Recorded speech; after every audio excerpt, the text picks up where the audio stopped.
Rappa is a highly underrated super break DPS in Honkai Star Rail. Here's how to build her. For her kits, in short, she's a super break DPS who can do powerful super break damage when she uses her ultimate. After using her ultimate, she gains 3 stacks of Chroma Ink, with each one of them allowing her to do an enhanced basic attack that does 3 instances of damage. This enhanced basic attack can reduce the enemy's toughness, even when the weakness type of an enemy isn't imaginary, by 50% of the regular amount. Also, each time an enemy is weakness broken, she can gain 1 stack of charge, and she can get 10 energy and an additional stack of charge if an elite enemy is weakness broken. These stacks of charge are going to be really important for her damage because Rappa consumes every stack of charge to increase the amount of toughness reduction and damage that the 3rd instance of damage from her enhanced basic attack does. Also, when an enemy is weakness broken, they take 2% more damage for 2 turns, and for every 100 attack over 2400 that Rappa has, the enemy takes 1% more additional damage up to 8% more additional damage. Here's how to save big when topping up for Honkai Star Rail's 4.0 banners. Lootbar.gg has a limited discount on the 6,480 on Eric Shards bundle,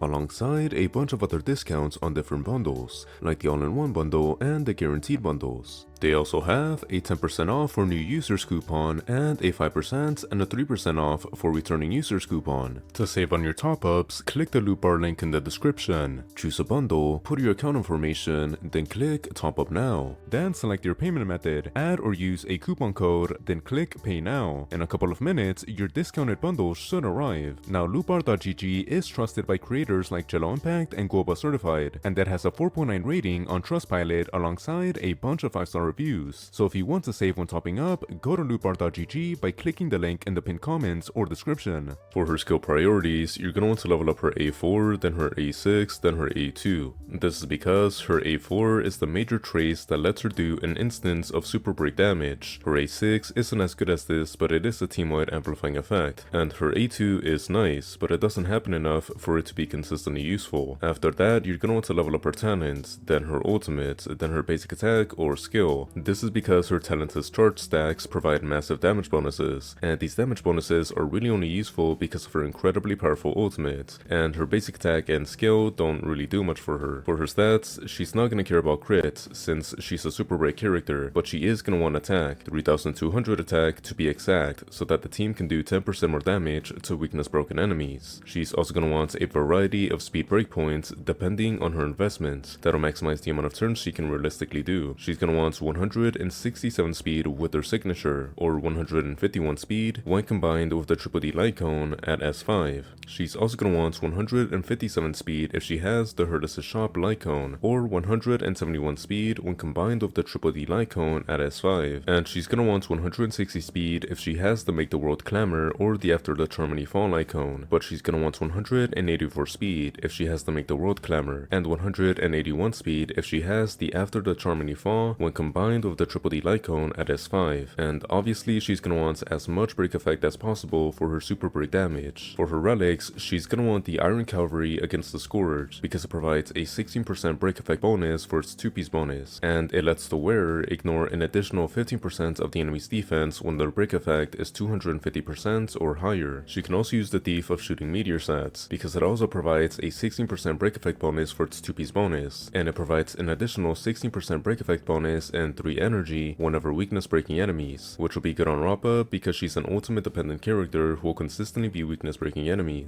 You can also use a mixture of 2-piece bonuses that provide break effect, and you can use the Eagle of the Twilight Line set if you really care about her speed, but it typically won't be as good. For her planners, she's gonna want the Tanya set because it provides a 16% break effect bonus and an additional 20% break effect if their user has 145 or more speed. You can also use the Forge of the Kalpani Lantern because it provides a 6% speed boost and a 40% break effect bonus against fire weakness enemies, which will increase the user's damage by 4% more than the Tanya set. But because the set is heavily conditional, the Tanya set is still recommended for general use. For her main stats, she's gonna want attack for her body, speed for her feet, attack percentage for her sphere, and break effect over ERR for her rope. For her substats, she's gonna want speed, then break effect, then attack percentage. For her Lightcones, her signature will be her best because it provides a 60% break effect bonus, a 30 energy bonus at the beginning of battle, and and it advances her forward by 50% after 2 enhanced basic attacks, which will increase her DPS by around 36% more than the Make the World Clamor Lightcone. You can also use the After the Charmony Falls Lightcone because it provides a 56% break effect bonus and a 16 speed bonus after the wearer uses their ultimates for 2 turns, which will increase her DPS by around 60% more than the Make the World Clamor Lightcone. You can also use the Eternal Calculus Lightcone from the Heartless shop because it provides a 12% attack boost and then up to 40% attack boost for the next attack if the wearer can hit 5 enemies, and a 16% speed boost for 1 turn if the wearer can hit at least 3 enemies, which will increase her DPS by around 11% more than the Make the World Clamor Lightcone. You can also use the Make the World Clamor Lightcone because it provides a 32 energy boost at the beginning of battle, and it increases her ultimate damage by 64%, which will increase her damage by 36% less than her signature. For her teams, she'll only be good in Super Break teams, so characters like Thalia, Fuge, HMC, and Ruanmei would be good. Thalia would be the best support for Rappa because she can reduce the enemy's defense, which is incredibly valuable because Rappa can already ignore some of the enemy's defense, and because Defense Shred and Ignore is one of the few ways you can increase Super Break damage. She can also allow allies to do Super Break damage even when the enemy isn't weakness broken, which isn't too good on Rappa as it is with other Super Break DPS, because Rappa really wants to weakness break enemies either way for her charge stacks, but it'll still allow her to do substantially more damage. She also increases allies' weakness break efficiency, which will allow everyone to weakness break enemies far faster. She can also increase allies' break effect when she gets healed or receives a shield. Fuge would also be really good because she can allow allies to weakness break enemies again even when they're already weakness broken. She can increase Rappa's break effect and allow her to ignore the enemy's defense, similarly to Thalia. She can also allow Rappa to reduce the enemy's toughness by 50% of their usual if their weakness isn't imaginary, which synergizes with Rappa's ability to already be able to reduce the enemy's toughness even if their weakness isn't imaginary. She can also delay the enemy's action by 15% when she weakness breaks enemies, similarly to Ruanmei, and she lets allies do another instance of super break damage when attacking weakness broken enemies, similarly to HMC. HMC would also be good because they can provide break effect. They allow allies to do an instance of super break damage whenever they attack weakness broken enemies, and they delay the enemy's action when weakness breaking enemies, which are all benefits that are pretty good, but he doesn't offer as much as other good supports like Fuge or Thalia. Ruanmei would also be good because she can increase weakness break efficiency, increase speed by 10%, increase all-type respin by 25%, and she increases break effect, which are all really good stats for super break characters. She can also delay the action of weakness broken enemies by 20%, and she can extend their weakness break duration by 1 more turn, which will improve both survivability and damage. For her Eidolons, her E1 increases her DPS by around 10% because it allows her to ignore 15% of the enemy's defense when she uses her ultimate, and she can regenerate 20 energy when she exits. For her E2, it increases her DPS by 30% in AoE scenarios, but only by 10% in other scenarios, because it allows her first 2 enhanced basic attacks to reduce 50% more toughness on enemies. For her E4, it increases her DPS by around 10% because it increases all allies' speed by 12% when she uses her ultimate. For her E6, it increases her DPS by around 65% because it provides her with 5 stacks of charge at the beginning of battle and after launching her 3rd enhanced basic attack. For my investment recommendations, I recommend getting her S1, then her E1, then her E2. This is because her S1's action advance allows her to do 3 actions in 1 turn, which is far better than her E1's defense shred and energy regeneration, and in single target scenarios, her E2 can increase her damage by up to 30%, so it's definitely a worthwhile investment. Now should you summon on Rappa? Well, even though Rappa can hit like a truck in premium super break teams, she's still only able to do current meta damage, but in just a couple of months, if not weeks, the Elation meta is expected to take over, making every character, including super break characters like Rappa, an inferior choice to summon on. Thus, I don't think Rappa is a good choice because the Elation meta is coming really soon, but I do think she's a decent choice if you have a premium super break team and are indifferent towards the Elation meta power grouping older characters, or you're optimistic that it won't. Anyways, that's it for today. Goodbye.